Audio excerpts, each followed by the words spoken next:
And you couldn't hear a word I was just saying, could you? Oh, man, now you can. I knew I'd cock that up. I knew I would cock that up. I thought I were well, fantastic. And there you go. So, interesting week. Hello, Slipknot. Jubilee. Real meaning to it, of course, is debt relief. The end of the debt. But I'm not so sure that's what they're going to do come Monday morning. I'm sure they've been planning all sorts of naughty things to stab you with and to make some more money out of you. So we will take a little look at what's gone on at the WF meeting just gone. But first, the Prussian info that I said I couldn't get hold of it. It wouldn't come up. It actually came up. I just tried it off the off chance a couple of days ago, and it was there. So I copied it because now it's not there. So I managed to copy it, so we will actually be able to have a look at that, which is exceptionally interesting and groovy. So who have we got? Paul, hello. Muted. I was muted. Yeah, I was rubbish. Can you hear me now? I hope so. I've been rabbited on. So yeah, good. That's groovy. I knew I was going to do that. I'd set it up and I'm thinking, right, you're going to be well clever now. And you're going to mute the mic so it doesn't interfere with the intro. And then you've got to unmute it. And I got on and forgot to unmute it. And we were yabbering on. And there we go. Anyway. So we've got sound now. Brilliant. Hello. Groovy. Fantastic. So, that Prussia piece, it's a summary of this guy's work. So obviously I'm going to have to try and get in there in parts and get his other work as well, because it's really good. And I haven't seen his other work. I've only actually seen this summary. So, where are we? Let's take a little look. I have to... oh yeah, that's right. So, if I can remember rightly... Oh no, don't say that. Come on.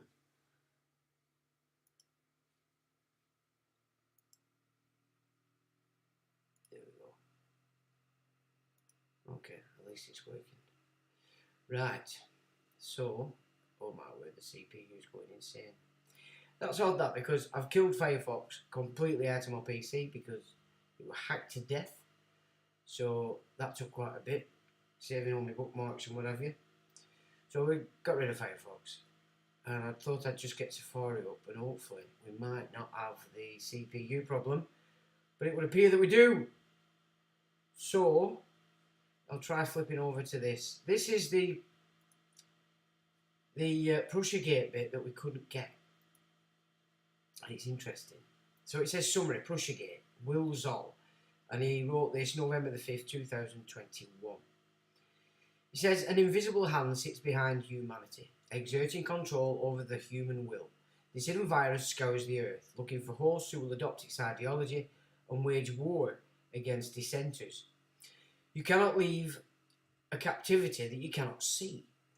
Prussian ideology is this captivity. The awakening is seeing this invisible enemy, knowing its patterns, recognising how we engage with it, and understanding its ultimate endgame. Revealing the hidden enemy is how humanity defeats the hidden enemy.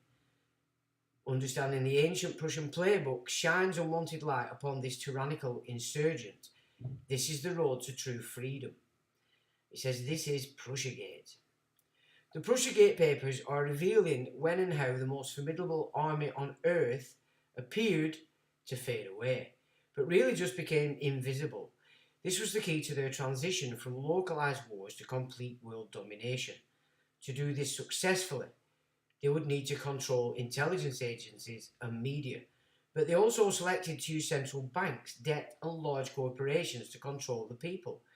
In this way, the US was essentially the head of the snake, although the influence was worldwide. In terms of really understanding this invisible hand, the 2016 US election would prove to be a turning point for the entire world. Humanity received a 4-year lesson in how the media deceive and how intelligence agencies were infiltrated. The presidency of Donald J. Trump was a remarkable period in history. He was publicly hated by the progressive left. So this guy's obviously, he's a bit into that and all that nonsense. But never mind, we're not perfect. He was publicly hated by the progressive left, the rhinos, the mainstream media, all Walid bin Talal, Antifa, George Soros, BLM, John Brennan, Hillary Clinton, Obama, and the host of globalist pundits who expressed their disdain for the outcome of the 2016 election. Trump, also the man who at the same time became revered for leading the way against all those who hated him and everything he stood for, those deplorable who voted him into the presidency. This following would grow to hundreds of millions, possibly billions, who supported everything he said and tried to accomplish. They are collectively known as the Patriots. Trump came across as a quirky character, sometimes saying things that appeared so incorrect that it provided weeks of... Surely this weren't what I read before. Trump came across as a quirky character, sometimes saying things that appeared so incorrect that it provided weeks of bad comic material for the fake news. But for those who have operated in the shadows, Trump was not rambling incoherent lies at all. They were being dragged into the light. Trump was deadly serious and did everything he could to describe and define the enemy that was in our midst. That horrible, invisible enemy was Prussia, and he'd attacked the world like never before, worse than Pearl Harbor, worse than 9/11. Yeah, but of course Trump, as we know, is part of this, and it's like I've said, my opinion, there was Americans and then this rather belligerent left, which turned into black left, Antifa, black, blah, blah, blah, blah, all these fringe psychopaths just basically causing trouble. So Trump's job, in my opinion, was to remind everybody, or not remind them, but tell them, look, you're not Americans, you're right wing. And this is our theology. Yeah. And, the focus to all this freeing the children is just quite absurd, to be honest. It's not gone down like that at all. My computer's making some serious racket. We're still on.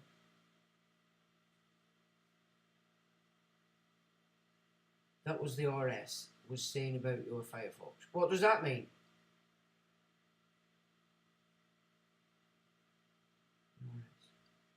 I don't know what you mean there, Mew. What's that saying? Anyway, Firefox has been removed completely from the PC because it was just disgraceful. It says, this is a story about Prussia, the once great empire that is no more, or at least officially. As Comte de Mirabeau quoted, Prussia is not a nation with an army, but an army that controls nations.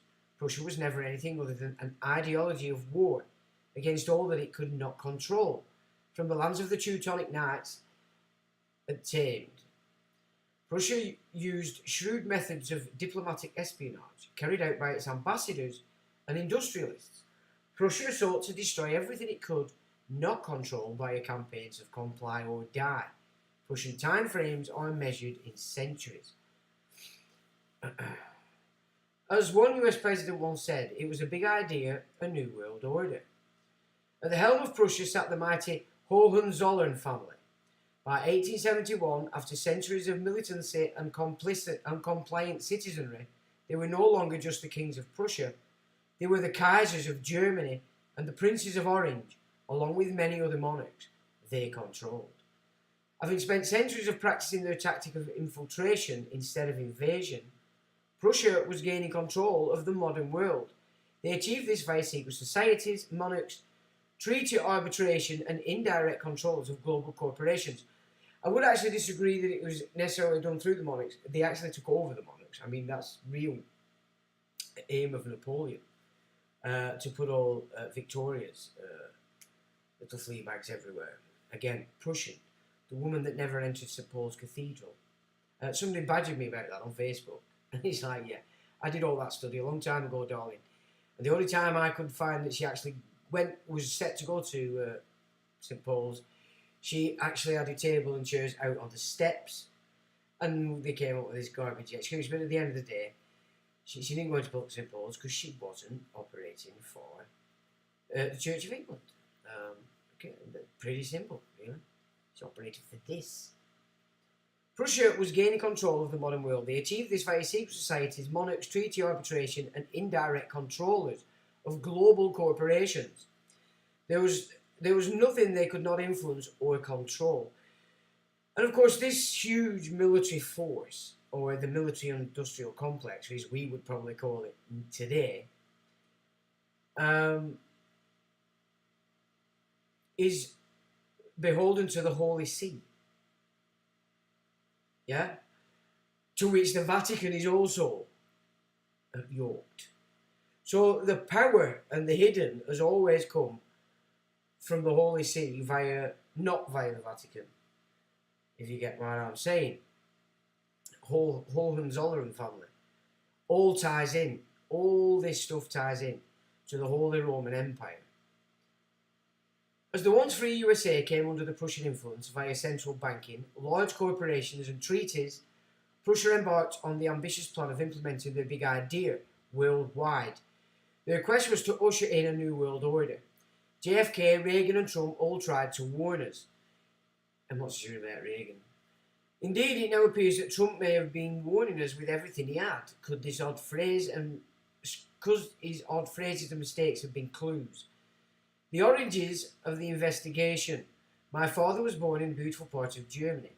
We were attacked like never before, not since 1917. And 1917, the great pandemic, they say, which some say did not end until the end of 1945, the soldiers were too sick to fight. Everything of meaning. Was the great pandemic a weapon born out of Prussia and psychological in its delivery? Is the current weapon the mass psychosis of fascism? Well, I'd say absolutely. I mean, you look at this Jubilee that's just gone. So in my town, I found 2 streets and 2 streets alone that were actually celebrating as a street party. And they were all in one little area. Nowhere else did I see anybody. They might put flags in the windows, etc., but there were no parties or anything anywhere apart from the 3 that I saw. I were in Chorley today, and again, while in Chorley, I could see one street party, and that was it. I think they were just more wine drinkers, and they were just having it for as long as they could, because it was raining, so you have to be hardcore, don't you, even if you were into that. But if you take that and sort of reference that with 1977, that Jubilee. I was only a youngster, but every street in the nation had a party. And nobody was charging anything. Everybody was making it, everybody paid for it, they were free. You know, like today, you were going to these parties, there's an entrance fee, and £16 a pint. You know what I'm saying? And if you want a sandwich, well, you better go and buy your own. You know, there's a shop just around the corner here. Blah, blah, blah. No, so not really a celebration, just another money-making event, I would say. So a massive difference from 1977 to today, and looking at the Queen's response. We might have to look at that next week, but how well crafted is that to celebrate our new togetherness? Togetherness? You're talking about a fringe bunch of loony tunes that are too retarded to know and see past the television. And, you know, the others of the older generations have been knocked off because they were the ones that knew what this were all about. So now they're just left with the hapless fruit bats and like Chorley, you know, a nest of these believers in all things nonsense. You know, it's so obvious. That's where they've all been encouraged to go and live. Here still for Queen of Empire. We haven't given it any thought as to what's going on, even though they've just tried to stick you with all sorts of stuff. Still they're going for it. And so there's little pockets you can see, and I've seen it now. So they're all out at towns where they've shed loads of immigrants.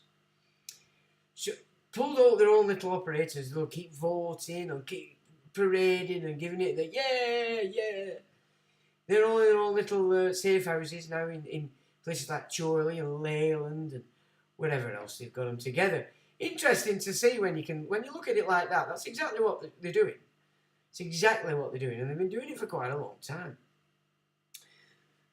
Is the Queen dead? Well, you know, who knows? There are murmurs that she did and that this is a twin. I don't know, of course.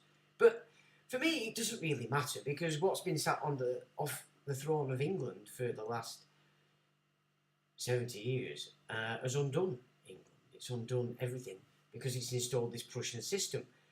And it's done it in the absence of the king. So this has been carried out probably, or all the changes that had are being held by the Privy Council in readiness for the return of the king. Ta-da! Bit of Lord of the Rings for you. You know what I'm saying? It's like, oh God, you know what I'm saying? Anyway, so let's get back to the documento. It says, World War I ushered in an era of communism, Nazism and Muslim Brotherhood and the radical Islam.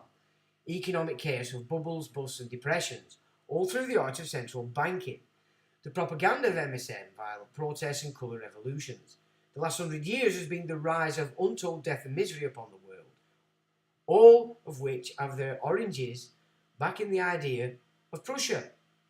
The Jesuits, the Rothschilds and the Illuminati all lead back to Prussia. The violence behind this Prussian ideology ensures that all humanity is contained within three realms of consciousness, or the three sides of the triangle. These are fear, greed and revolution.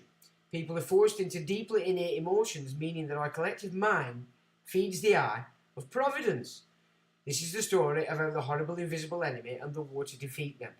So that's his summary of all his work that he's done in this Prussia Gate series. And as I said, you can't get them. But I did manage to pick this up, obviously, must have forgot I fell asleep. Bang in copied. So if I can do that with other ones, I will. And we'll present it here so that folk can see. So let me just think if I can set up what we were going to do next, and then I don't get mixed up. Right, so that's what we're going to do next. Okay. And then there's a video, so that's good. So if I can just back to here and me going off. Me going off as usual. Is the Queen there? I don't know. But Charlie Boy, if you're saying he's wincing his way in now, took the salute.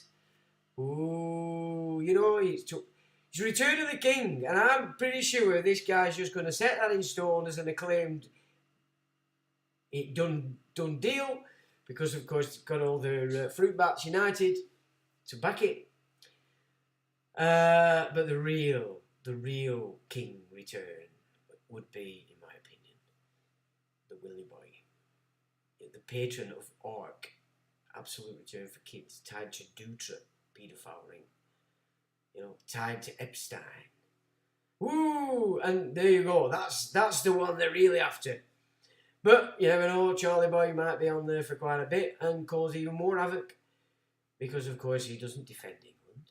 He's going against, he won't be taking the coronation oath. He can't possibly take the coronation oath if he's going to try and defend old faiths.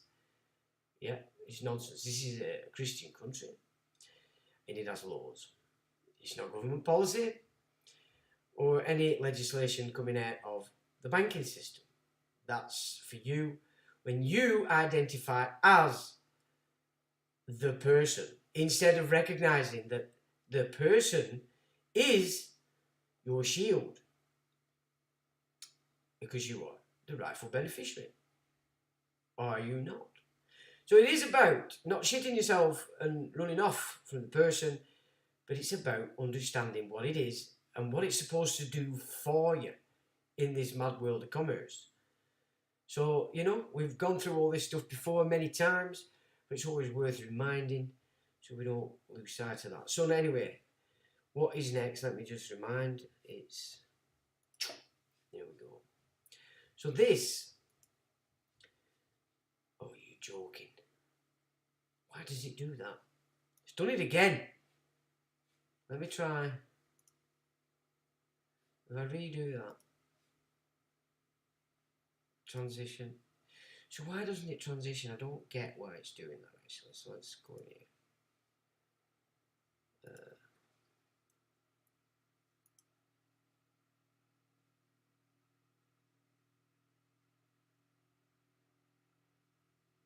See, it's not weird.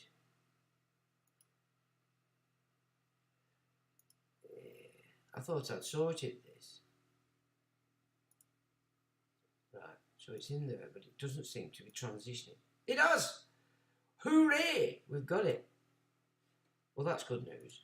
Okay. It says, and this is Pauline Hanson's One Nation, and it's a bit of a breakdown of what's actually just happened in this madness where all the fruit bats united in suits met to talk bollocks, get ready for the Bilderberg meeting that's also on this weekend and on into the week. Oh God, grief, where did I put that in for? We're going to go through that.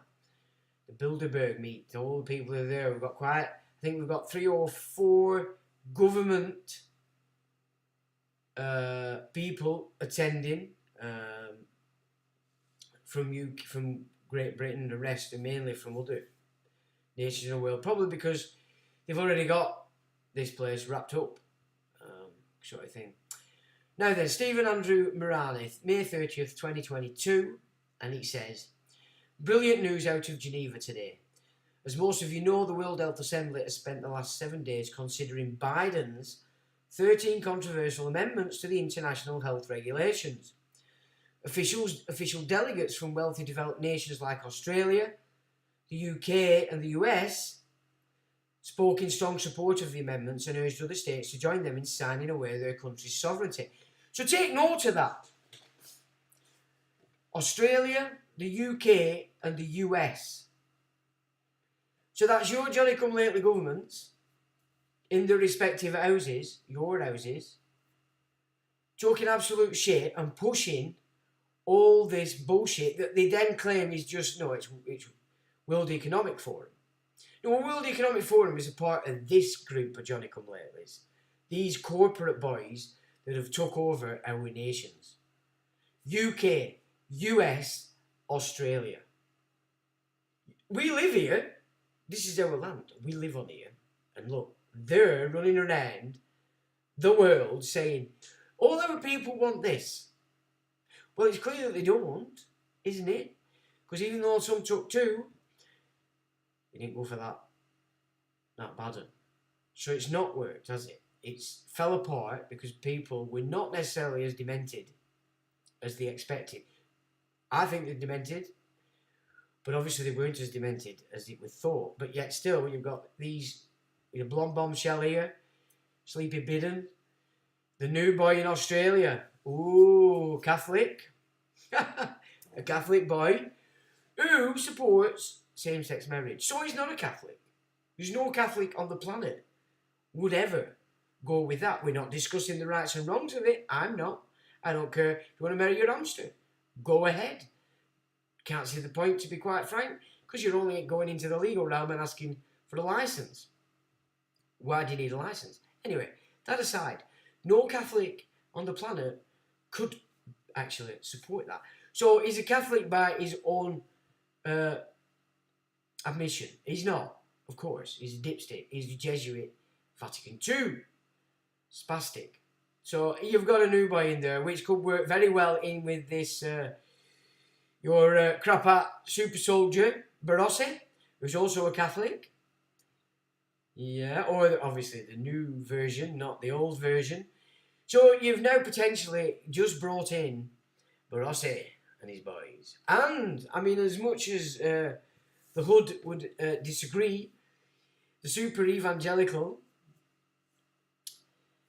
is also pulled into this. Though he would deny it forever because they believe that somehow the evangelicals are not a part of Vatican II. Well, yes, you are. Okay? So Uddy has now just got his leader that he probably won't recognise, so don't tell him. Okay? And you're going to have to keep your eyes out for Mr. Barossi coming in like a crap hat, trying to recruit you all to be soldiers. So that's interesting. Says, so that's your 3 main countries pushing this garbage. Yeah, and we live on one of them. I mean, how embarrassing is that to know that there are dipsticks running around our nation, all sitting in little asses down in a parliament, pushing for more of this crap that we've all basically just said, oh, piss off, which is why they slammed it down and stopped it. So that's interesting. Anyway, onward. The first sign, however, that things might not be going the globalist way came on Wednesday, the 25th of May, which just happened to also be Africa Day.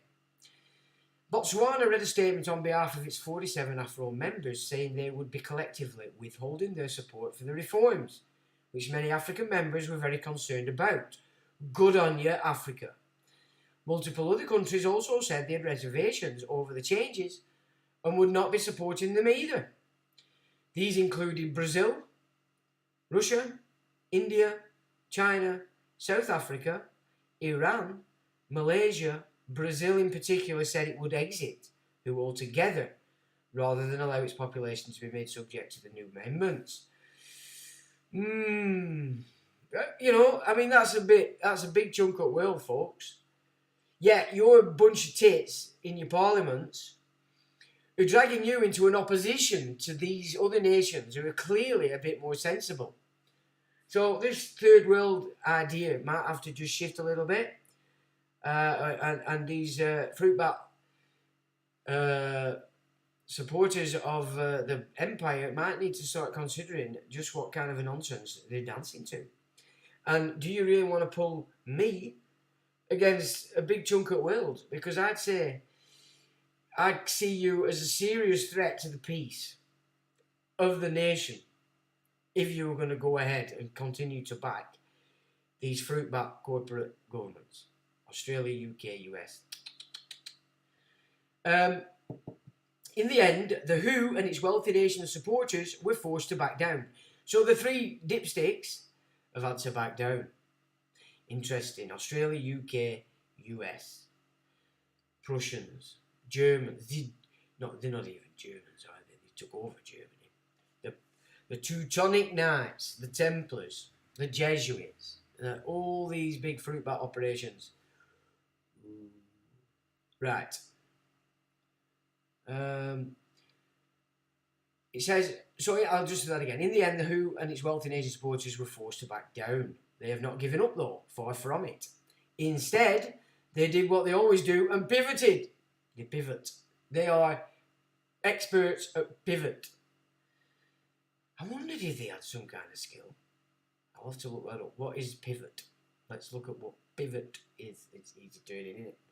They're just pathetic, really. At their request, a new working group was convened to make technical recommendations. Oh, well, technical. A working group and technical, that's it. It's all the fruit bats are in. Oh, well, it's a new working group. Wait, pay attention. To make technical recommendations on the proposed amendments, which will be resubmitted along with the pandemic treaty at the 77th Health Assembly meeting in 2024. So another delay on the little shenanigans, the big bum for, hey, I like this. It's just getting better, isn't it? Let's be honest. The fruit bats are not getting their own way, not because the Brits are waking up, or the Yanks, or the Aussies, but because all the other nations in the world perhaps don't watch as much TV. I'm guessing, of course. There has also been lots of pushback from Republicans in the US. Go on, the Republicans. With a number of them introducing new bills giving the US Congress and Senate powers to override any WHO mandates or directives issued as part of any international agreement, as the Constitution would limit them to do. Well, how can they not do that? So I'd say it says Republicans, and I'm not taking anything away from Republicans, because I'm pretty sure if I were an American, I would be a Republican, without a shadow of a doubt. So, yeah, but I would say this pushback is from Americans, isn't it? Real blooded Americans. So that's how I'd see that. There's a pushback. Brilliant. There's no pushback here from our Nancy boys, is there? No, they're falling out. They're all falling out, calling each other names, and then meeting up after and having a few pints. Strange parties where people wake up in strange places and don't know what's happened to them. And sometimes they've got a sore bottom, and we'll say no more. Anyway, one called the No WHO Pandemic Preparedness Treaty without Senate Approval Act as 15 co-sponsors and was introduced to the Senate on Thursday by Republican Senator Ron Johnson, who said the sovereignty of the United States is not negotiable. Good man. Here in Australia, we need to keep the pressure up on our own parliaments, both federal and state, up the ante, and don't ever look sideways.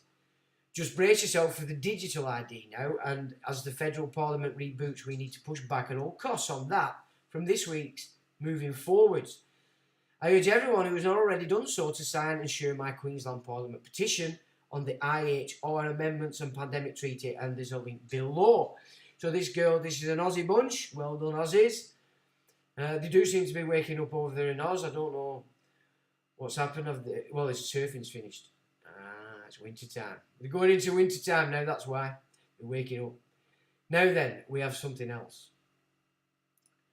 So this is what we discussed. Some of these little snippets, I don't cut this up. Now I better just check that.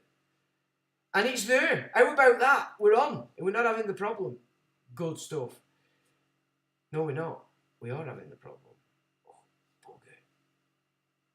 No. Here we go. Right, I see. Let me just get that out. I have to get this to... I think... And here's just one of the examples. Okay. How many vaccinations do we need in the future? That's a very good question. And I think, first of all, I think we will need vaccinations in the future, but also I'm concerned that the compliance of the population with the recommendations of the experts will not be very high. More people did the first dose, and then lesser did the second, and then lesser will do the third and the fourth. And so for that reason, we need to find a solution that makes it easy for people to get. And I think this solution, it is the number one priority is to have a vaccine that lasts a year. So once people know that it is once a year, I do it every autumn, for example, fall, I think that will improve the amount of people that are getting the vaccine. Oh, I noticed that. So, they certainly haven't given up, have they? Not by a long shot. Not giving up at all, these bad boys. Very interesting. So now if I just bang this over to... Let me get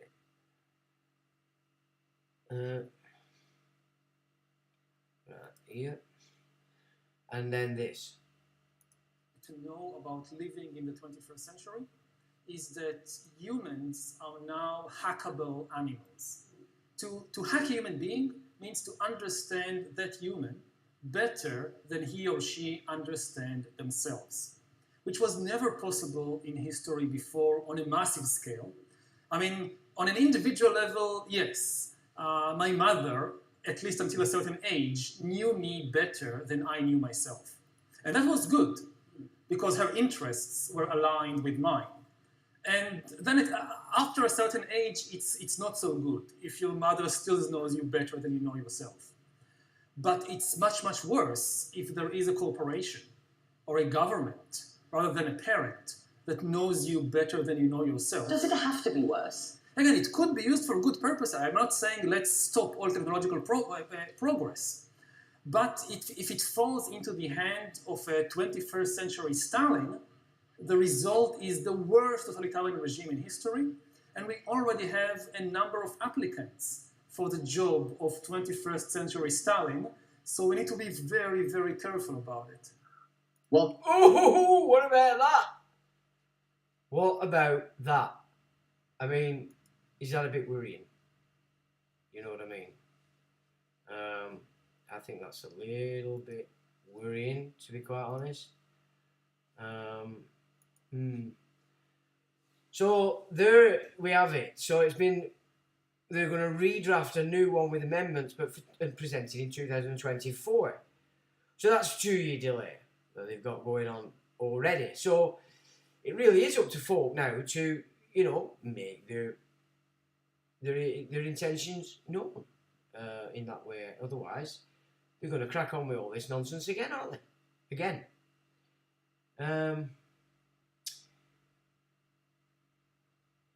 that wasn't what RS was saying about you. She was saying that Firefox was giving. It was, yeah, it was hacked to death. I mean, I knew it were. So I thought, we'll get rid of that. But it's still using massive CPU on the actual Mac. So, but if it's coming across all right, we don't seem to be having any problems. I'm happy with that. A new world order, shared and liked if you like. Well, now then. Now this is an interesting one because we were talking about Tavistock, weren't we, the other week, but this is actually a piece written by somebody in Tel Aviv, and it was written in, well, I think 2020, and it's sort of looking at this whole thing from the perspective of a psychological event. So let's just have a look at this. Oh, you've done it again. Right, what did I do before? Well, I did that. And then I went back to that. And it's not doing it. Why not?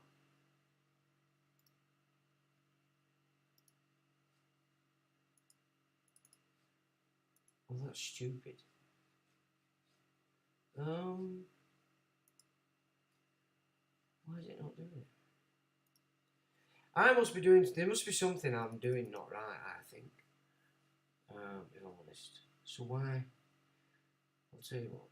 Let's go back in here. Sorry about this, chaps.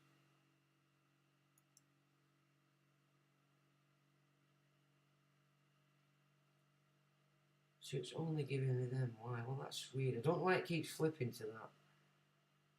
But it does. Which is weird.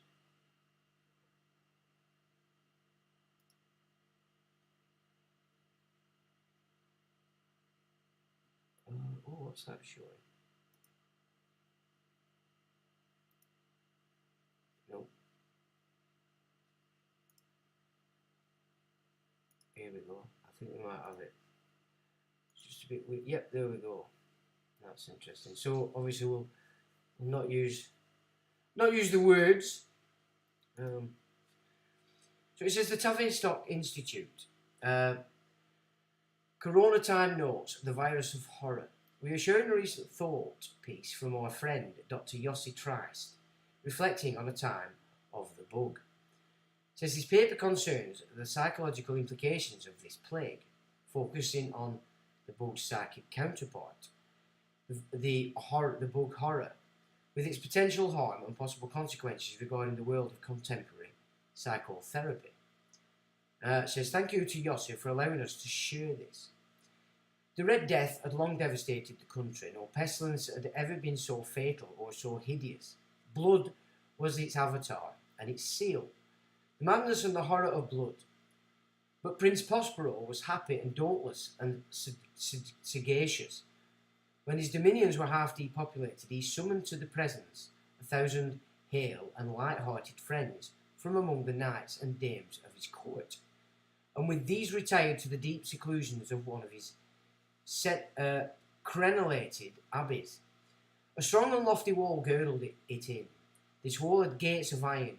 The courtiers, having entered, brought furnaces and massy hammers, and welded the bolts. They resolved to leave means neither of ingress nor egress to the sudden impulses of despair or the frenzy from within. And that's Edgar Allan Poe, The Mask of the Red Death. Within a remarkably short amount of time, the bug, which seems to have erupted from the real riding with the horsemen of the apocalypse, of the return of the repressed, has been able to chase humanity away from the open air of real life and into the confines of Zoom and unconscious fantasy. The plague indeed strikes in reality, but it spreads horror mostly through its representation in our minds. David Grossman put it very aptly in a column published in Harass. Something about this plague's facelessness, its violent void, seems to threaten to suck in our entire being, which suddenly appears so fragile and helpless. Let me just check that it's still on, because it's making a hell of a racket. Yep, so. As it is so indescribable and incorporeal, one must invent a face for this plague in one's imagination. The role of the monstrous creatures that served to illustrate the Black Death back in the 14th century, as well as that of the contemporary dystopian television series, the science fiction novels, has been subsumed by a scientific microscopic photograph of this bug in cheerful colours, as if the aesthetic symmetry of its golden crowns is enough to cast it back into the unconscious from where it came. But all in vain.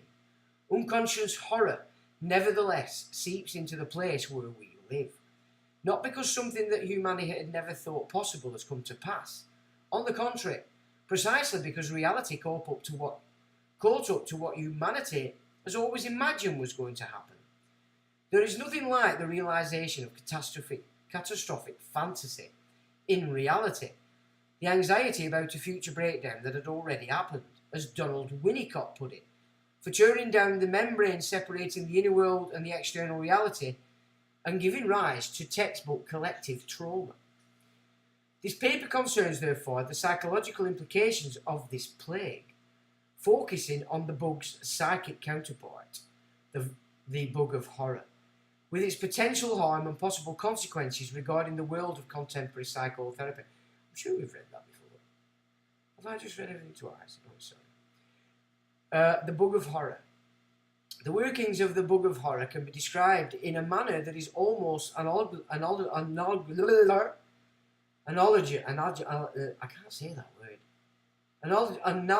to the virus operates within the living cell, as generating a unique anxiety whose roots run deep in our individual and collective unconscious. The horror of the uncanny, and that's Freud, 1919. This bug, this ultimate other, familiar alien stranger, seeing but unseen, which was suddenly resurrected as the ghosts, which awoke to new life as soon as they tasted blood. And that's Freud again in 1900, page 553. Precisely simulates the primal nature of the uncanny anxiety described by Freud when it overtakes a living cell, enslaves it, and uses it to multiply. The four horsemen of the apocalypse serving this bug of horror are: 1. The unstoppable invasiveness it is attributed with. 2. The fact that viruses are viewed as part of animate, part inanimate, a characteristic mentioned by Freud as one of the key causes of uncanny horror. 3.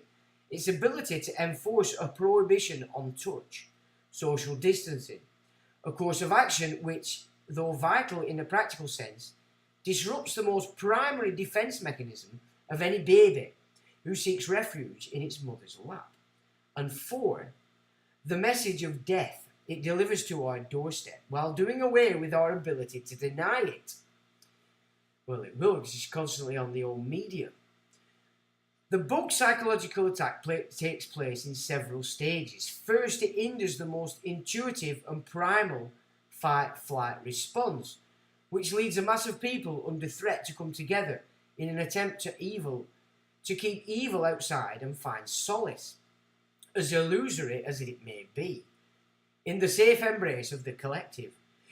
The countless WhatsApp groups that have been set up, as well as their predominating excessive, manic, anxious, supportive discourse, can attest to the extent to which the closure of public space, which is taken all too much for granted under normal circumstances, has created a void that we are desperately trying to fill. This was because, alongside the informed application of the social distancing policy, we are witnessing the potential emergence of a primordial shadow version, denied and repressed, in which humanity appears as a herd, scattered every which way by the threat of a predator, while leaving its weak ones behind. Yeah, didn't it just? Those who tested in the pause, the elderly, those reported dead. This may have marked the coining of the new meaning in the dictionary of the unconscious under individual, the one who is devoured. Then we are hit by the hardest blow of all. This threat chases everyone into their own homes, castles, only to discover, to their horror, that the enemy is actually inside, It might have already covertly taken over the innocent children, sending them as a fifth column to methodically eliminate parents and grandparents. A tragedy which sounds like a sequel to Sophocles. And to make matters worse, it turns out that the virus of horror does not stop at the boundary of the skin, but penetrates into the individual as well. Because a single inevitable breath of oxygen in a bug environment is enough to turn us into the next serial victim of the bad object, the bug. And the inevitable exhalation that follows is enough to find out that through some demonic machination, we ourselves have become the bad object. As such, splitting mechanisms collapse and can no longer evade the two primary anxieties. Melanie Klein attributes human beings with the anxiety that our hatred will destroy our loved ones, and even more tragically, Donald Fairburn's version, the anxiety that our love will destroy our loved ones. Yeah, that's where we're at for sure. Ooh, hey, it's clever stuff, this.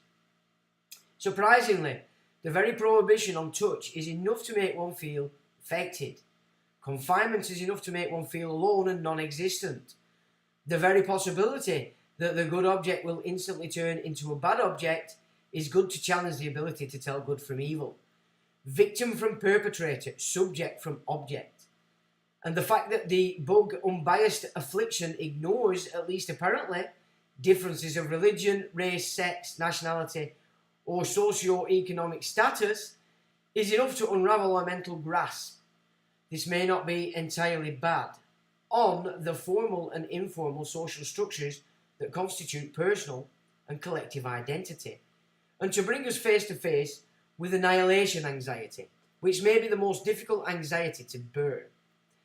Save perhaps for the encounter with death, which Freud believed was unrepresentable in the unconscious, except as the death of another person, whose sudden and terrifying appearance in The Masquerade, which concludes Edgar Allan Poe's allegory, is an apt illustration of the traumatic eruption of the real. Alive on the dance floor are arabesque figurines, delirious fancies, much of the beautiful, much of the wanton, much of the bizarre, something of the terrible, and not a little of what might have excited disgust. And then comes one who has gone so far as to assume, with appalling distaste, the type of the Red Death, and it's only when he kills the prince himself does death does not distinguish between master and slave, that the revellers gasped an unutterable horror. The impostor was no impostor but death itself.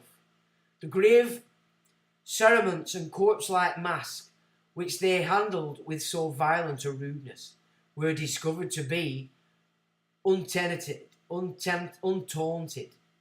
the tangible form. By the tangible form. And that's Poe, The Mask of the Red Death. Post-bug psychotherapy. Where psychic devastation has occurred, there is also an opportunity for reparation. Most of us will manage, but our consultation rooms will witness the arrival of the refugees from this masquerade. Certainly those of them who will not simply let everything that happened meaninglessly pass them by. Generation after generation, they come knocking on the doors of psychotherapy. The hysterical patient of the late 19th century, and the obsessive-compulsive patient, followed by the borderline patient and the narcissist, and recently the internally dead and empty patient of the anything-goes generation. And now we will see the post-bug patient, a new diffuse subject who lives online, who can no longer be reduced to the mere physicality, and who cannot ignore everything that this plague has uncovered.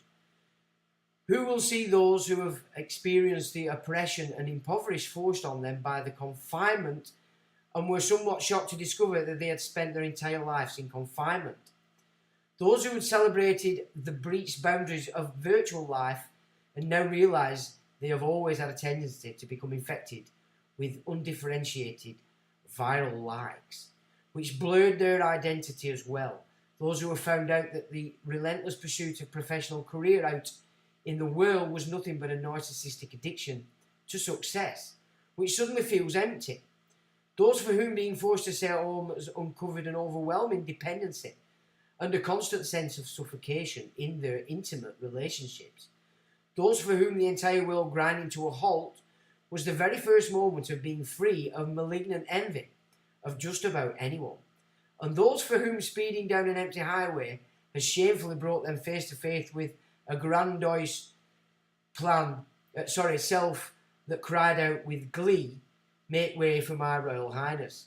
And those who realised that the mask they put on their face had always been there, naturally, when it fell off, and were shocked to see themselves looking for, real and imaginary, ways to arm themselves, due to the deep and archaic anxiety fantasy by which, when the world runs out of food, they will have to protect their families from cannibal manhunters until, with a slight delay, and to their unmitigated horror, they realise that they do not necessarily envision themselves on the side of the hunted. Yes, exactly. And all of us, so that'll be how they control the violent reaction. This is the game that they're moving to once they start with the food. And all of us together, both therapists and patients, the technologically challenged and those who feel most at home online, will have to relearn the foundations of psychotherapy, which was never a stranger to prohibitions on touch, in order to find a way to be together and apart in virtual intermediary space, perhaps like those orchestra musicians who play intricate classical pieces, with each standing on their own balcony, or perhaps like the 3-year-old granddaughter who made an effort to climb up the improvised slide her parents had built for her in the living room at the other end of the Zoom, as she reached out her hand to me from many miles away, shouting, "Grandpa, Grandpa, give me a hand, help me climb against the wind." And that was by Yossi Trice, March 2020 in Tel Aviv, and he's a Trice PhD, training psychoanalyst, IPS, IPA, and clinical psychologist at Tel Aviv University. So I thought that might interest you. Now let me just, hopefully that's cracked through. It's not. Yeah, why does it do that? So anyway, let's get our mug back on. There we go. Can we get it to transition? No, we can't. Do you know what? So what did I do before?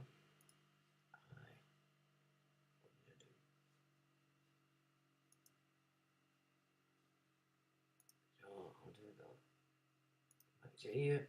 I'm sorry about this.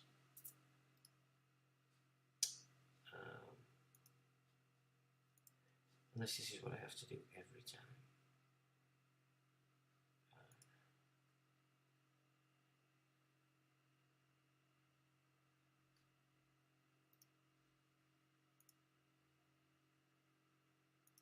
I think I might have cracked this, so I might be able to speed this up. But the good news, of course, that we need to consider and take away from this weekend is that it's not gone all their own way. There's only 3 major players outside the WHO itself pushing this. There's been a big change in Australia. That could be quite... You have to keep your eyes on that, you Aussies. I know there's probably no Aussies on there because it's like 6 o'clock in the morning. So I do understand that. So before we get into the next little ditty, what are you guys up to? The Sea Eagle. Howdy. Gathica the Sea Eagle. Oh, hello. 2% battery left here, yet 100% low. Well, thank you very much. Scott Sound. Top man, top dog, thank you. If worse comes to worse, you can always wipe it off and say sorry. Sea Eagle. Okay, howdy. Cos. Scott Sound. Hi Garrett. Hello from freezing wet and windy south also. Is it freezing? Yeah, but you're freezing. It's like 30 degrees, isn't it? You're freezing with coats on. We don't get cold up here in north until it's about -20. And we put a coat on. Southerners put a coat on when it gets to about 10 degrees. Anyway, so you're wet and windy, are you? So you're getting flooded. Flooded out. We're having a lot of rain, although it's usually pretty normal for here. They've just done a lot of manipulation over the last few years here, which is made us all think that we've entered the tropics. And now this year we can see that we haven't. Hang on there, Gary. Reward are those that fear not the infinite nature of things. Mr. Seagull. Who are you? You being naughty? You're trying to be clever. Is he one of them? New have had Attorney General March. Really? Really? Right, well that's interesting indeed. So who is this Habad? Well, straight away everyone goes, oh, it's the Jews. Well, it's not. I mean, these are so fringe, when you look at the theology. It's quite sad that normal Jews don't wake up to the fact that there's a huge disparity between their Judaism and this shit that's being pushed everywhere. And again, it's obfuscation to hide where it's really coming from. Prussia, Roman Empire, all the Roman Empire. Okay, let's have a look. If we take Jason of Archaic's data, what he's pretty much saying is, and I do know that the king lists in Egypt go way beyond what we all see. When you're looking at history, you're looking at the pharaohs. But the king list goes way beyond them. Way beyond them. And see, many years ago, when I wanted to find out how old the Ankh symbol as a symbol was, did it just belong to the pharaohs, the dynasties, or were it pre? Well, it's pre. So the Ankh itself is a pre-dynasty pharaonic shindig. Yeah, it goes back to the old kings. Now, Jason suggests that through his studies, that what actually happened in Egypt is the kings of Sumer up sticks and moved into Egypt, and they are the beginning of the pharaonic dynasties. Which is why when you're going back into ancient history, it always goes back Sumer, Mesopotamia, Babylon, that way. Same with the Second Temple. It's no longer Judah, it's the captive. It's coming back from Babylon. And it always reverts back to that. So we can safely say that whatever shifted out of Sumer into Egypt at its time is, we could say, a good starting point to what it is that's created this, as he would say, simulacrum.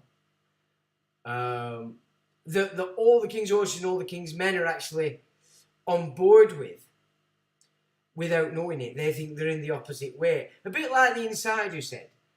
It's the opposite. Now, I'm sort of absorbing Jason's work. There are a few things that I need to readdress for myself, so I can try and get where he's got that from and how he's got that from. Although listening to some of his interviews with other platforms is interesting, because you get a it's a closed up version of his entire book and video kind of situation. So that can help a lot into try and grasp where he's coming from on certain subjects.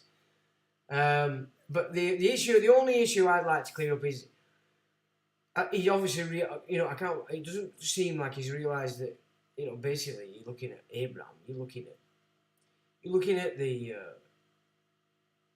murder god. You know what I'm saying? Straight away there, but it doesn't seem. But then it doesn't mean to say I'm right in that. It just means I haven't watched anything that he's further explained that. So that's interesting. So the pharaohs are from Sumer, so the Sumer lines, nothing to do with what was original Egypt. And Abydos. Abydos, if you look at the flood lures at Abydos, I think it goes back to 35,000 years for that temple to have actually been first created. And there's a carving of an helicopter on that, in that tomb at Abydos, or temple of Abydos rather. So where were we going? Oh yeah, Abad kicked that off, didn't it?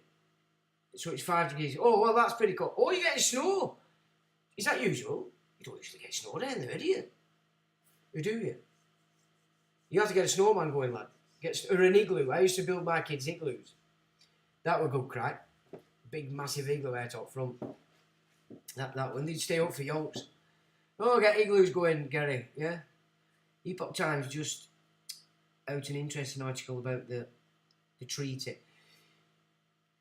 Yeah, is it basically similar to what we've just read? Andrew? Is it on a similar scale where it's not gone as they've planned and they're cracking up with a load of amendments? But according to that, they're not going to re-present those amendments till 2024. So they're going to have to correlate more data between now and then and play with this bubbles that they're hoping everybody gets on their face. And another way to stop you mating, you know, being friendly, everybody goes, oh, don't touch me, oh, don't breathe on me, oh. I mean, you can see they're going to try that. That's my left.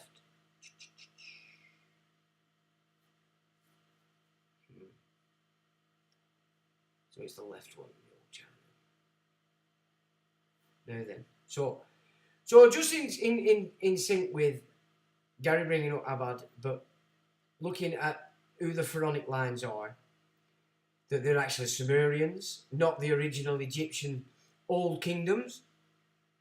And of course, we've sort of explored this constant battle between Rome, you know, the original Republic Rome, and these seafaring people of Carthage. Because, of course, when you get into the Roman history, it's Trojan, just as big swathes of what we call the British Isles have been settled by the Trojans. And Troy was attacked, Troy was a much bigger thing than just a little city. It was like a way that a big chunk of the earth lived by, and it came under a serious attack. In my opinion, it came under attack from these pharaonic or Sumerian lines, which are ultimately the Prussians today. But we get back into Rome, and we have sort of explored, but there's data to suggest that Caesar was actually funded by the Carthaginians, so this is the Sea Peoples, and they did cull all the gingers, didn't they? What they call Celts today, but that only came into force I think that was as a term came in 1700s. Before that, they were Celtoi, nothing to do with the term they've been given today. But I mean, he pretty much annihilated the Celtoi and the Gauls, as you know them, up to the German lines, and then eventually got chased back to Rome, didn't they, by the Germans up there back after a lot of warring. But if Caesar was in fact was funded by the Carthaginians, then obviously this is their inroad to taking over the Republic. And of course, from Caesar alone, we get the Caesars, whereas before it was a Republic. You've got Seneca, again, played a great role in ensuring that the legions on the British Isles were demolished by Boudicca. Seneca, again, it's been suggested in certain quarters, in historical context, that he was also funded by the Carthaginians. So this report is, did they really, that they did sacrifice the children. And this is University of Oxford, all right? Don't know whether you like that or not, but it is. And it was published on the 24th of Jan 2014, and it says, ancient Carthaginians really did sacrifice their children. So after decades of scholarship denying that the Carthaginians sacrificed their children, new research has found overwhelming evidence that the ancient civilization really did carry out the practice. A collaborative paper by academics from institutions across the globe, including Oxford University, suggests that Carthaginian parents ritually sacrificed young children as an offering to the gods.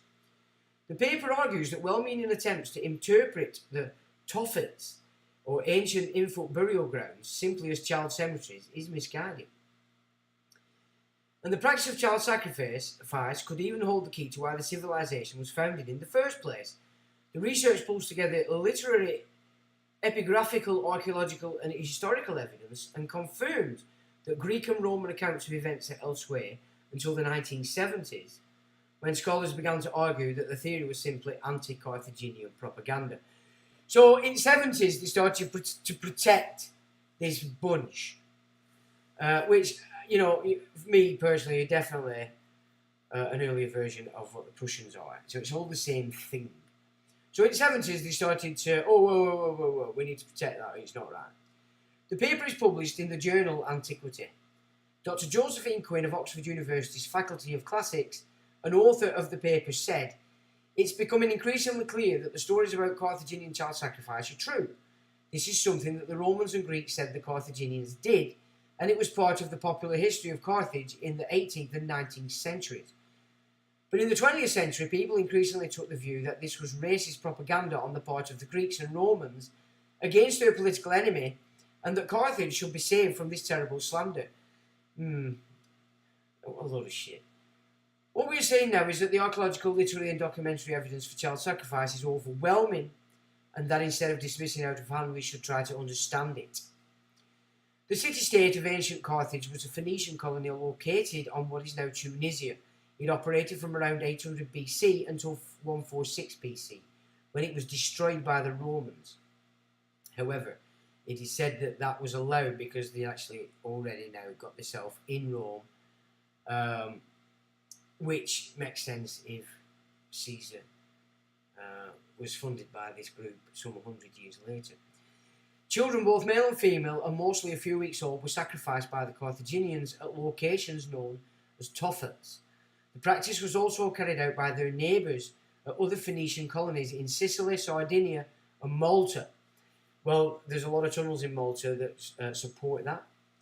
Dedications from the children's parents to the gods are inscribed on slabs of stone above their cremated remains, ending with the explanation that the gods or gods concerned had heard my voice and blessed me. Dr. Quinn said people have tried to argue that these archaeological sites are cemeteries for children who were stillborn or died young, but quite apart from the fact that a weak, sick or dead child would be a pretty poor offering to a god, and that animal remains are found in the same sites, treated in exactly the same way, it's hard to imagine how the death of a child could count as the answer to a prayer. It's very difficult for us to recapture people's motivations for carrying out this practice, or why parents would agree to it, but it's worth trying. Perhaps it was out of profound religious piety, or a sense that the good sacrifice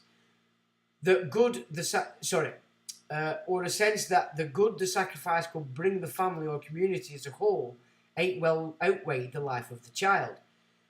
We have to remember the high level of mortality among children. It would have been sensible for parents not to get too attached to a child that might well not make its first birthday.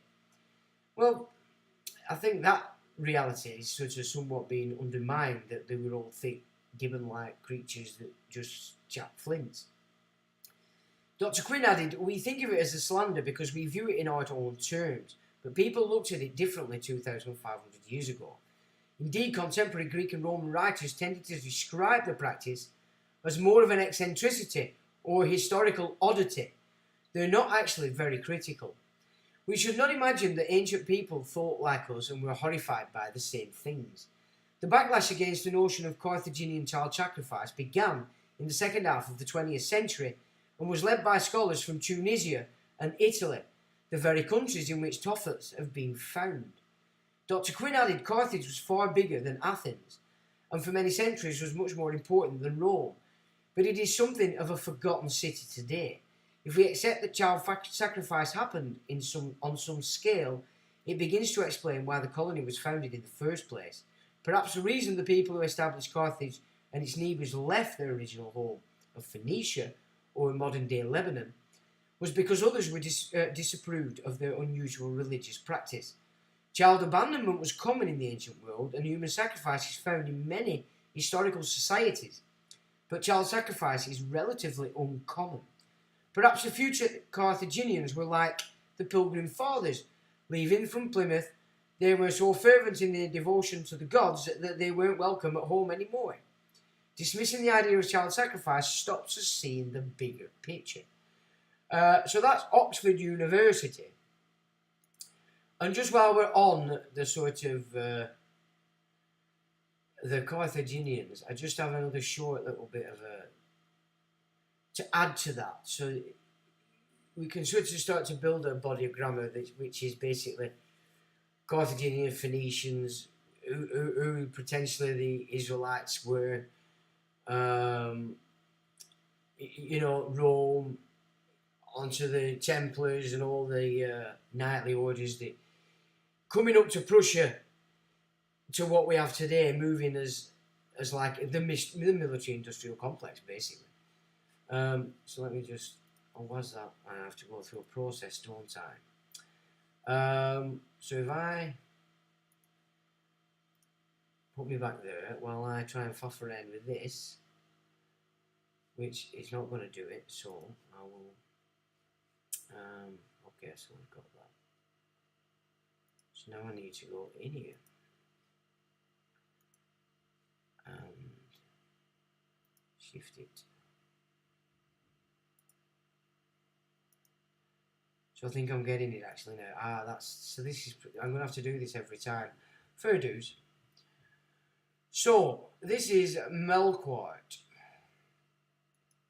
and it's Phoenician deity. It says Melquart, also spelled Melkart or Melkarth, Phoenician god, chief deity of Tyre, and of two of its colonies, Carthage and Gadara, which is Cadiz in Spain, which is the tie to Seneca. The tie to Seneca and Carthage comes via Cadiz, just in case you're interested. He was also called the Tyrian Baal. Under the name Malku, he was equated with the Babylonian Nergal, god of the underworld and death, and thus may have been related to the god Mot of Ras Shamra, and that's ancient Ugarit. Melquart was usually depicted as a bearded figure wearing a high rounded hat and a kilt, and holding an Egyptian ankh, which is the symbol of life, and as a symbol of death, a fenestrated axe. His sanctuary in Tyre, described by the Greek historian Herodotus, who called the temple that of Heracles, was the scene of annual winter and spring festivals, and it is believed to have been the model for Solomon's temple in Jerusalem. Melquart was probably equated with the sun, and Baal Hamon, or Baal Ammon, lord of the incense altar, was perhaps his title in that capacity. Baal Hamon was also the name of the chief god of Carthage, consort of the goddess Tanit. So, because listening to Jason of the Archaics, so he started to put forward that what the distinction between the Anuna and what were man was the fact that they had beards and that the rest couldn't grow beards. Like the Native Americans don't grow beards. You know, showing themselves they're a specific race. So I've put this up because, of course, we're all shown to see these as evil people, blah, blah, blah, blah, blah, blah. But just from watching and absorbing a lot of what Jason's coming up with, we might have to revisit these kind of things as on an inverse. So it's a sort of mechanic there, if you get what I'm saying. Anyway, that's that. Now, you guys on about. So, talking about pushing back legally against it and the beating it. Well, it just needs enough. See, like, you know, if it's somebody like that judge that we were discussing last week, Robert White, you know, he was applauded when he left. That's what's required. You know, these judges are supposed to service law, and if there's more support for them to service law rather than follow this garbage, because, you know, there's support from the ground, i.e. the people, then, you know, more and more may be encouraged to operate correctly and not just operate on this "we know we've blagged you because you're stupid" attitude, which is basically what they're doing. Right, so what we're going to now, and we're going to go through quite a few definitions on the old law stuff. But the problem I have with that is I can't find a way yet where I can show you what I'm reading. So I don't know whether that's... We might leave that till I can try... I'm going to have to put them on somewhere, on some kind of page, so I can stick them in a browser so that I can run it through this. But unfortunately, so far, I've not been able to manage to sort that out. I believe this software will do that. So it is basically down to me being crap. So there was something that somebody sent me a couple of weeks ago, which is interesting. Let's have a look. So I'll just... which you might be interested in this.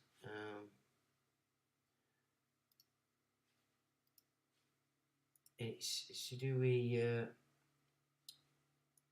English tokens.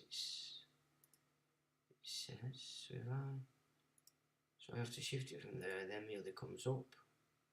There we go. Now we get in there. So this, I have to be honest, I didn't actually get a chance to read it all.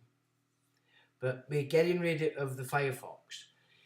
I came across a lot of stuff that I'd kept but not used. So that's been quite helpful actually this weekend, just getting rid of Firefox, because I've remembered these tabs that I had open and such. So basically this is American Numismatic Association. And this is English tokens of the 17th and 18th centuries. England suffered from a chronic shortage of small change from the mid-17th to the early 19th century. The British government failed to mint enough small change for commerce, creating hardship especially for the urban poor. Copper half-farthings and farthings, half-pennies and pennies, essentially for small sales, were scarce. This forced local merchants and municipalities to produce their own tokens for daily commerce. As long as merchants accepted the tokens for purchase at face value, the public would accept them in change. So can you see how it's... All we have to do is agree that something is currency. Cat shit, rather. If we all decided cat shit we're money, we'd be in business, because we'd all be accepting it. Then we'd stink, because we'd all be ordering cat shit, which wouldn't be a good idea, would it? It'd stink the place out. Or we could maybe sell it to farmers, because stop them putting human shit on the fields, you know what I'm saying, and then calling it organic. That'd be a start, I do think. These privately produced token coins were made of lead, tin, brass or copper. Large numbers were in circulation from the reign of Elizabeth I to the reign of George III. Types of British tokens. There was the patent farthings of 1613 to 1642. In 1613, James I prohibited private token coinage and granted John Harrington, Lord of... in 1613? Lord of Exton, a royal patent to produce copper farthings tokens. Lord Harrington and the King hoped to share profits from this enterprise. These pieces were poorly struck, easily counterfeited and unpopular. Originally authorised to be just 6 grains in weight, public protests over the size resulted in raising their weight to 9 grains. The contract continued after Harrington's death under Lords Richmond, Lennox and Maltravers until Parliament abolished it at the start of the English Civil Wars in 1642. English trade tokens from 1648 to 1672. After the execution of Charles I and the abolition of the monarchy in 1649, trade tokens again appeared in circulation. Without a law against the tokens, die sinkers and engravers produced tokens of much better quality. Merchants and municipalities issued farthings, halfpence and penny tokens, mostly made of copper or brass, and often featured designs related to the issuer, such as a coat of arms or a symbol of their trade. Although most examples were round, some were octagonal, square or even heart-shaped. Why do we never find these anywhere? Why are we never finding these? It's always Roman, Anglo-Saxon, Viking hordes.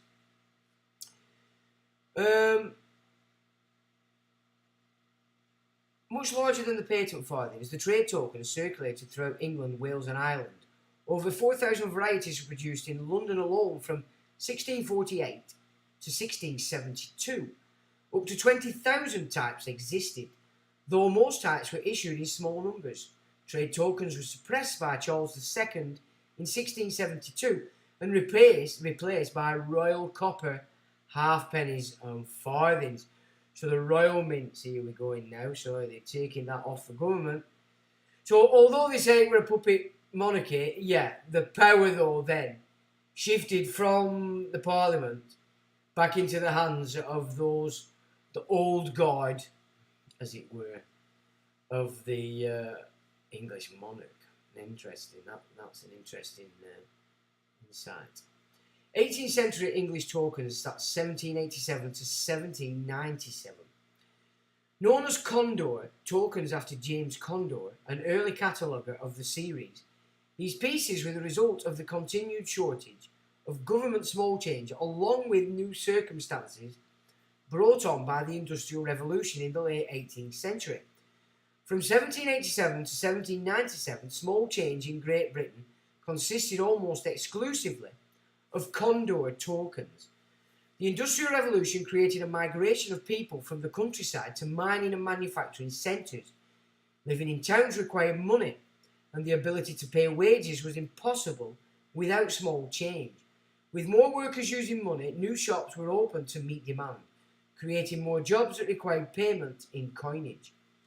After 1775, the Royal Mint ceased producing copper coins, saying that it could not produce sufficient coins to meet demand, and suppressed counterfeiting. Counterfeiters simply melted down the genuine coins and replaced each with 2 or 3 lightweight coppers. This ensured widespread acceptance of counterfeits out of sheer necessity. But they're not counterfeit, they're only counterfeit because the Royal Mint said it didn't make them, doesn't own them. It doesn't matter how many you've got in, if everybody's got them, we're in business. It's really, that is how it works. I mean, you don't want it too many because then you get into what we're into now, which is superinflation and all that hyperinflation nonsense. Starting with the Paris Mining Company of Anglesey in 1787, merchants and manufacturers began to produce their own tokens. The new tokens were cheap and of higher quality than ever before due to improvements in coin manufacturing introduced by Matthew Bolton's Soho Mint. Penny and halfpenny tokens of legal weight with edged legends identifying the issuer ensured instant commercial success, and their beauty made them popular with collectors. The tokens display a vast range of designs reflecting contemporary 18th century British life, and by 1795 there were thousands of token varieties, mostly halfpennies. Unfortunately, counterfeits appeared and quality declined, with the tokens being outlawed in 1797. So there's a... It's not opening up, but there is a little picket of them, but it doesn't open up. So all this wind and piss about, oh my God, we have to go into electronic. No, we don't. No, we don't do it. And England knows that crack is because it's been through all this kind of stuff before. There you go, baby boomer. There you go, all these numpties who want to use electronic currency. You've now got all the supermarkets excited. You know what I'm saying? It's just, come on, get a grip, folk. Stop using your card, draw money out of the bank. It means you have to walk another half a mile maybe, you lazy gits. Draw the cash, spend away. Nobody gets to know what you've spent it on. There's no electronic trace. All they see is you're drawing it out, what you've done with it. Nobody knows. So that is that. So let me have a look. So I think I will leave these definitions until next week, or hopefully if I can sort out a way that I can get them all on a page. We do need it. We need to get into that Vatican Library. Well, I were having troubles with Brave Browser last week. I think it's because it's quite solid. It doesn't let things in. But Safari's doing the same, so maybe it's... there'll either be a way to subvert what I'm having to do, but at least I've found a way to actually get it to do it. Was that the test to see if the public would accept fiat currency? Well, I don't know, because we had coins before. Sterling as I found, its origin is stera. It was called the stera. I can't remember whether it was in the time of Alfred or not, but I got the term sterling back to the term stera, meaning star. I don't know whether anybody else has any other data for that, but that's what I found many moons ago when I had a look at that. Now, we've got Culpepers. Just open that. So now we've got a couple more of these up to have a good look at. So this is Culpepper's English Physician, and this is an addition to the herbs I've already covered. And this is Amaranthus. It says, beside this common name by which it's best known by the florists of our days, it is also called flower gentle, or flower velour, or floramore, and velvet flower.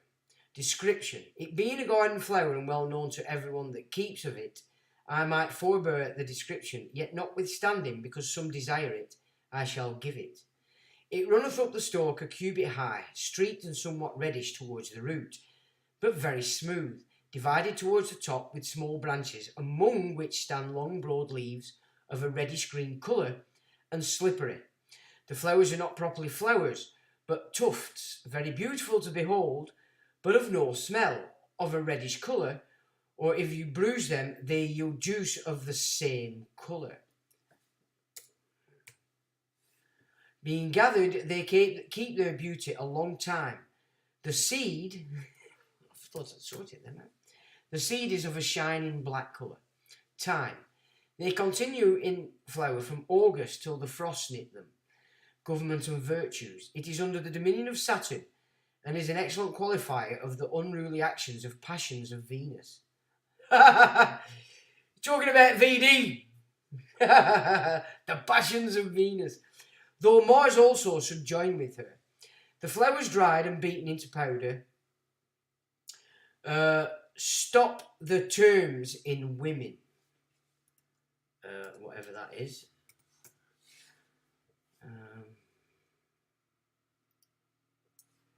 Stop the terms in women. And so, I thought I'd sorted all these out. And so do almost all other red things. So colour again is important to look at that. And by the icon or image of every herb, the ancients at first found out their virtues. Modern writers laugh at them for it, but I wonder in my heart how the virtue of herbs came at first to be known. If not by their signatures, the moderns of them from the writings of the ancients. The ancients had no writing to have them from, but to proceed, the flowers stop all fluxes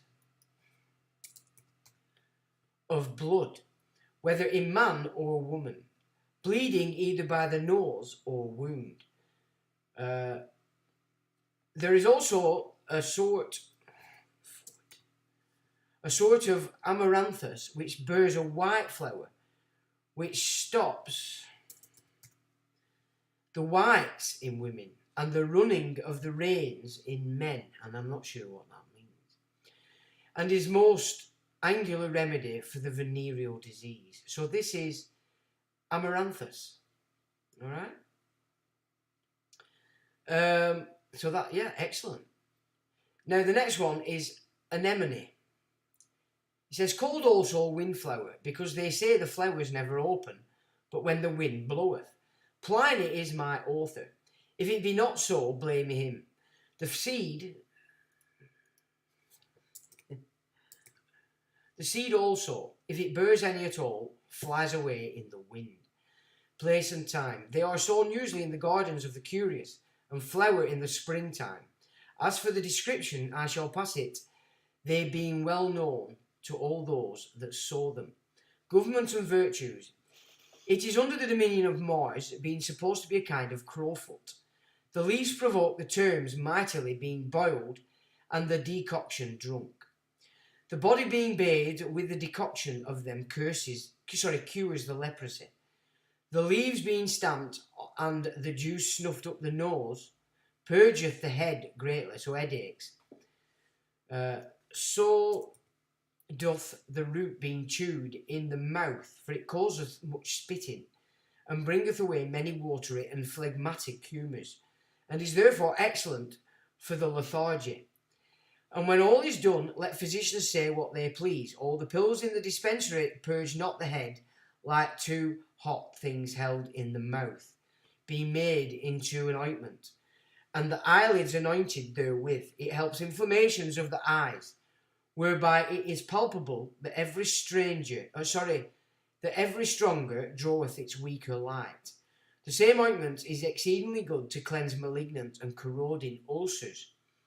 So that's anemone. Okay. We have Gordon Arak. It says, called also Arak or Araj. Description. It is commonly known to every housewife. It were but labour. If it were but labour loft to describe it. Oh, I'm not sure I get that. Time. It flowereth and feedeth. And seedeth. It flowereth and seedeth from June to the end of August. Government and virtues. It is under the government of the moon, in quality cold and moist. Like unto her, it softeneth and looseneth the body of man being eaten, and forfeit the expulsive faculty in him. The herb, whether it be bruised and applied to the throat, or boiled and in like manner applied, it matters not much. It is excellent good for swellings of the throat. The best way, I suppose, is to boil it, and, having drunk the decoction inwardly, apply the herb outwardly. The decoction of it, besides, is an excellent remedy for the yellow jaundice. Yeah?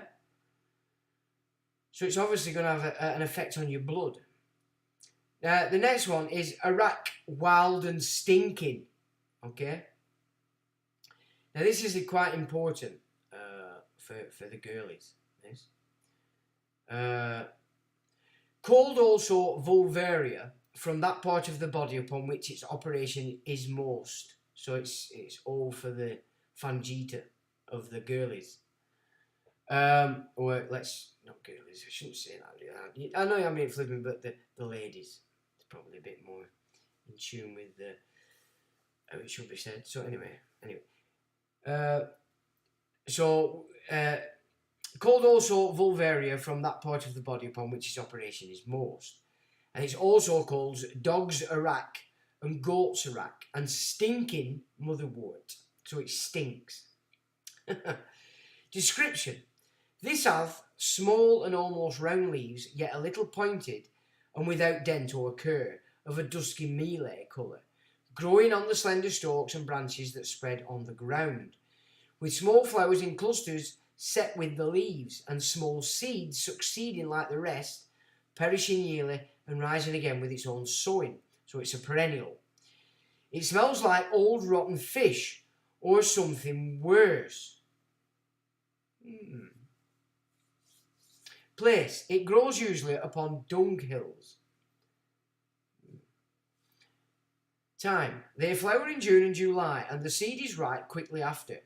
Government and virtue. Stinking arak is useful as a remedy to help women pained and almost strangled with the mother by smelling to it. But inwardly taken, there is not a better remedy under the moon for that disease. It's a bit odd some way they talk.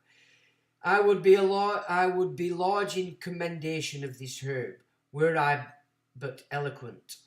It is an herb under the dominion of Venus and under the sign of Scorpio. The works of God are given freely to man. His medicines are common and cheap, and easier to be found.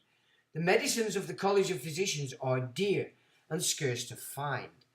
I commend this for a universal medicine for the womb, and such a medicine as will easily, safely, and speedily cure any disease thereof, as the fits of the mother, dislocation or falling out thereof. It cools the womb being overheated, and let me tell you this, and I will tell you but the truth. Heat of the womb is one of the greatest causes of hard labour in childbirth. As that. It makes barren women fruitful. It cleanseth the womb if it be foul, and strengthens it exceedingly. It provokes the terms if they be stopped, and stops them if they flow immoderately. So that's your periods. You can desire no good to your womb. No good to your womb, but this herb will affect it.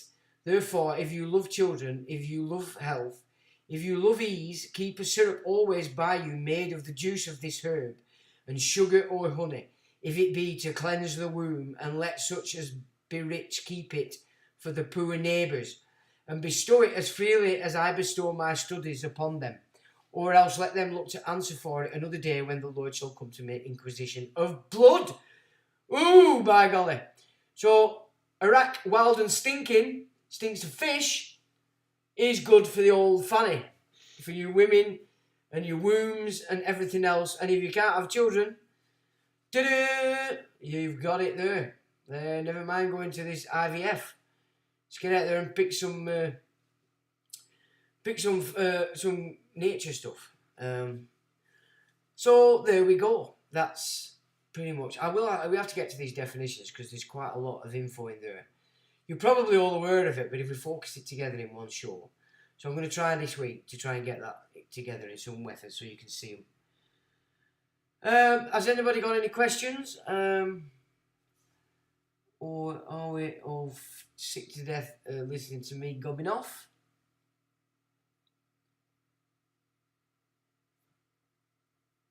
Right, so where are we? Strictly cash, yeah. I mean, just try it. Cash all the way. You know what I mean? Because they're depending on everybody complying, remember. And remember, they're going to retry this shift in 2023. You know, which I would suggest is why they're waiting to represent these changes in 2024. They want to see how this change from LIBOR to so far goes. And it's going to depend on how many of you are still using electronic. Get back to cash. And remember, it's illegal for anybody to refuse legal tender. But you have to push, if they do it, record it. Sue them. They can't do it. They can't do it. Queen's Proclamation. We're talking here. You know what I'm saying? Pound coin pays all. A £2 coin pays all. All this stuff, see, they can't refuse legal tender. Because it pays all. So this is where the shenanigans we have to keep his eyes on now, because this is what they've got to get together under this this new fruit bat Charlie boy. Yeah. I reckon everything we need to know is hidden in the Vatican Library. We've done that. Straight the cash, but my customer's bank transfer. Got to get that. They're talking somewhere. Yeah, I know what you're saying. People do moan a bit if they can't do it. They just. But bank transfer is better than the machine. The original coin, and it doesn't cost anything. There's no percentage going. The original coins an intrinsic value. Yeah, they were. No, they weren't tokens. Yeah, I know. The token as well. That's it. But it is specifically about tokens, not coin. So it's differentiated by the term token that they're not coins. The problem started when the value of copper in a penny or the silver in a sixpence, etc., exceeded the face value of the coin. Without money printing, that is not possible. Still, a lot of us aren't playing the jab game here. Good. And yeah, I mean, it's unfortunate here, but a lot it took them to before they realised that they were simple. But they stopped. I mean, the real inbreds, like the middle classes, think they're good. They've sucked it up, But the middle class are important in this kind of system that we have. It's very important, and they're wiping it out. Wiping out the middle class, which I said years ago, the next phase now, because they've hammered the working class through the 80s and the 90s, it's now time for the middle class to be removed out of our culture. The spell has been broken. I hope so. I do hope so. And it looks like it's been broken in a lot of countries, except USA, Australia, and this bunch of blonde bombshell cultists down at Childcare, Westminster. Friend in New Zealand, not, and Canada not playing. Good. Good.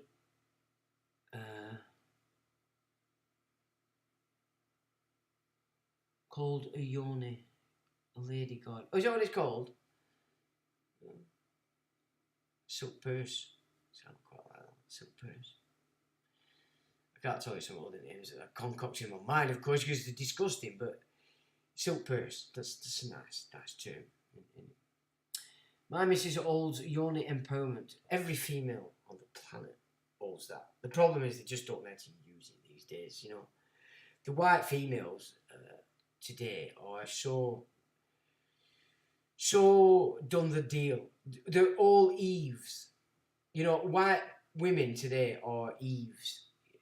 They've done a deal to empower themselves because they're too stupid to realise that they haven't empowered themselves. They've empowered the state, which is now daddy and breadwinner. And you will dance. And they will screw your kids up. And you will dance. You will dance because you have no male there to protect you. So the white females since the 60s are the biggest sellouts, especially in relation to unfaithfulness, of begetting kids from all sorts of freaks. You know what I'm saying? That you just really wouldn't have in your own line by natural events. And these women that you've married and have been putting it around with every two-bit shithead everywhere, gangsters and tossers, all these kind of tits, and just wreck your family line, basically. And then, luckily, if you can keep that offspring in good order, you're not so bad. But if they go bad, you know, they've fucked your family, basically, haven't they? And the white female is the biggest protagonist of that since the 1960s. And look at where they are now. You know, look at what's coming down for them. It's not good, but poor children. What can we say? A spin-off from a red tent group the missus has attended for 8 years. Okay, the yoni. I like silk purse, to be honest. That may be why some stink. Well, that's what I was thinking. You know, the connotations of fish, stink. Because certain girls, when I were in my youth, they weren't really clean. They stank. You know what I'm saying? It was enough to make you run off and tell everybody. Because we were all stupid when we were younger, you know. That's the way it went. Self-employed Sean, cash is king. Yep. Okay, I don't mind. I'll take transfers though. I don't mind. But I'll always, if they ask, I want cash. Why not? KFC in lockdown would accept cash in witness but not in room code. Yeah, well, the franchises, aren't they? McDonald's and KFC. So, although the KFC, they're just buying the product and paying to use the brand, they're private companies, aren't they? Accrington McDonald's is owned, but there's a few of them, and they own quite a few of them around here. And they're different. You go to one at Rising Bridge and they fill your coffee to the top. You go to one in Accrington and you're lucky if you get 3 quarters. But then I haven't been there for a long time because the idiots, what they call Just Eat drivers, I nearly ended up banging 2 of them, getting right cocky, thinking they owned bloody car park. I had parked in this particular place for like last 10 years of an evening if I were having a coffee.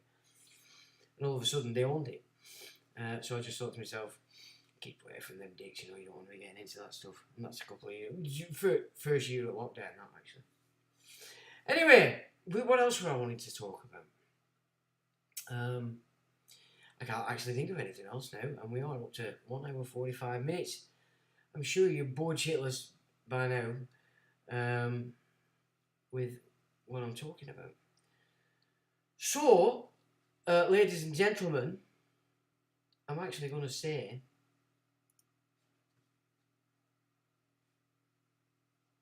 till the next time.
modern racket.